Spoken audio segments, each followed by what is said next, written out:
ست مسلسلات تركية انضمت معانا في الموسم الشتوي الجديد، وكمان هنتكلم عن القصة بتاع المسلسل ومين الأبطال، وفي مسلسلات تانية كمان هقول لكم عليها في آخر الفيديو. أول مسلسل هو مسلسل الدم الفاسد. المسلسل ده أكشن مافيا عصابات، من الحاجات اللي انا متحمسه ليها جدا ومستنياها.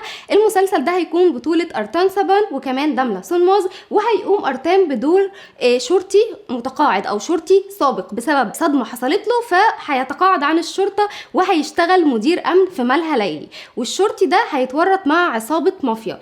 كمان الشرطي ده عنده طفلين، طفله اسمها ايجا وهي البنت الكبرى، وطفل اسمه تولجا وهو الابن الاصغر ليه.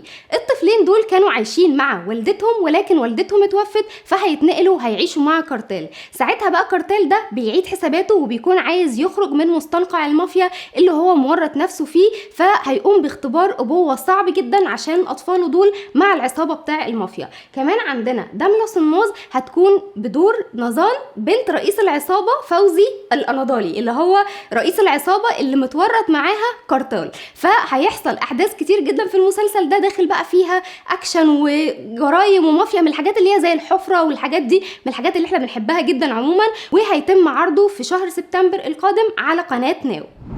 تاني مسلسل هو مسلسل حكاية عشق. المسلسل ده انا بحب البطل بتاعه جدا، مراد يلدرم. هو عمل مسلسلات ناجحة كتير زي عاصي ورامو، وكمان مؤخرا المنظمة، اللي انفصل عنه عشان ينضم بقى لمسلسل حكاية عشق ده. وعلى فكرة حكاية عشق او حكاية حب اسم المسلسل ده هيتم تغييره بعد كده يعني.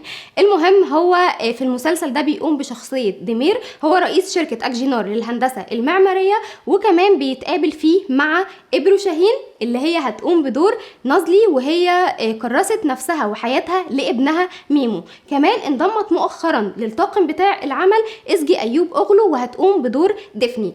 هيقع بقى ايه ديمير ده ما بين ان هو بيحب نازلي ولا بيحب ديفني، فهيبقى في علاقه كده ايه غريبه يعني. فالمسلسل برضو احداثه هتكون لذيذه، وهيبدا التصوير بتاعه في شهر اغسطس، وهيتعرض في سبتمبر ان شاء الله على قناه ناو. فهينافس مسلسل المؤسس عثمان، وكمان هينافس مسلسل حجر ورقة مقص، لان يوم العرض بتاعه هيكون يوم الاربعاء. مين منكم متحمس ان هو يشوف المسلسل ده؟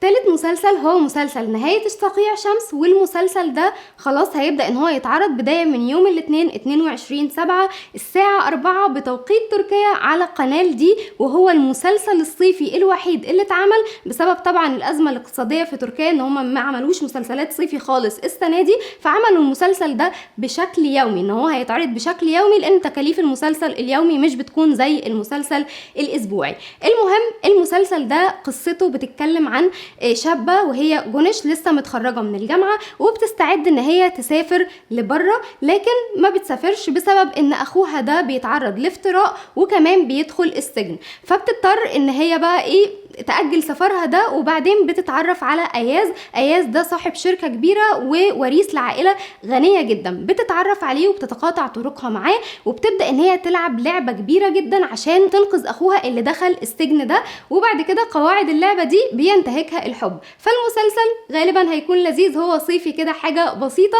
من الحاجات اللي خلاص بدأ العرض بتاعها. رابع مسلسل هو مسلسل الحصار. المسلسل ده هيكون لصالح منصة نتفليكس، وهو انتاج تايمز بي، وكمان هيبقى مكون من 10 حلقات، وهتقوم ببطولته أصلي أنفر.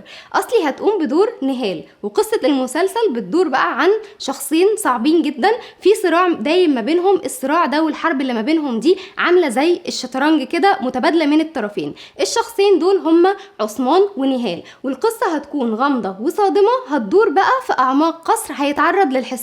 كمان انضم مؤخرا لطاقم العمل ده الممثل تارو، واللي لسه مش عارفين هو هيمثل شخصية ايه في المسلسل ده. لو انتم متحمسين ليه ما تنسوش تكتبوا لي في الكومنتات.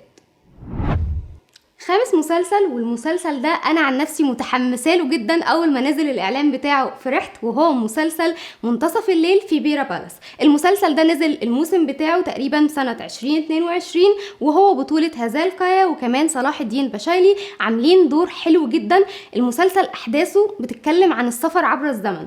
هو بتبدا الاحداث سنه 2022 مع الصحفيه اسراء، اللي بيتطلب منها ان هي تكتب مقال عن فندق اسمه بيرا بالاس عشان نجاحه ان هو بقاله 130 سنة. ولما بتروح الفندق ده بتكتشف بقى ان في غرفة موجودة في الفندق ده بتتنقل من خلالها عبر الزمن، فبترجع لسنة 1919.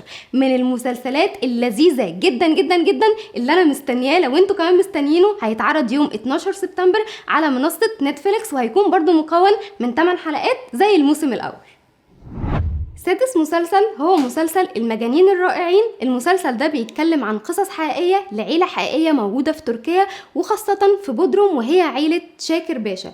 العيلة دي المميز فيها ان كل فرد فيها اصبح من رواد الفن في مجاله. اول شخصية في العيلة دي هي شخصية جواد شاكر، هو ملقب بصياد السمك، وهو روائي شهير في تركيا، هو اللي اوصل بودروم لشهرتها الحالية. وتاني شخصية هي الاميرة فخر النساء زيد، وهي كانت استاذة الرسم الحديث واتجوزت من العيلة الهاشمية الأردنية. وثالث شخصية هي عليا برجر، أول فنانة نقش تركي. وآخر شخصية معانا هي فريال كورال، والشخصية دي هي أول فنانة سيراميك في تركيا.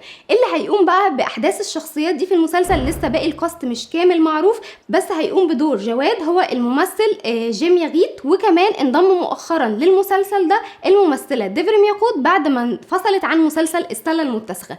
المسلسل ده المفروض ان هو هيتعرض في الموسم الشتوي الجاي على قناة ناو في شهر سبتمبر. لو عايزين كمان تعرفوا بقية المسلسلات التركية الشتوية اللي موجودة معانا في الموسم الجديد، ما تنسوش تتفرجوا على الفيديو ده وكمان الفيديو ده عشان تعرفوا ايه كل المسلسلات اللي هتكون موجودة في الموسم الشتوي.